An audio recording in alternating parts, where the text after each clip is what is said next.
Jom tengok demo enologi salur darah kita. Ini adalah gambar pembuluh darah normal berlemak hingga pembuluh darah occlusion sempit tersumbat menghalang aliran darah yang membawa oksigen dan nutrien penting. Ambil polystyrene, masukkan ke dalam air panas kita ni. Okey, bayangkan ini adalah salur darah kita yang bersih.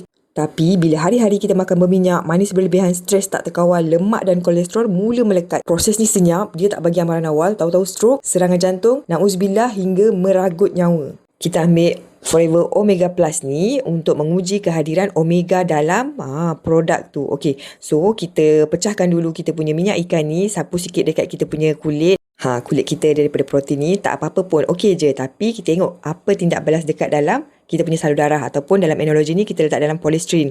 Selalu sakit kepala, tengkuk tegang, dada rasa mencucuk, kaki tangan kebas, cepat penat walau tak buat kerja berat.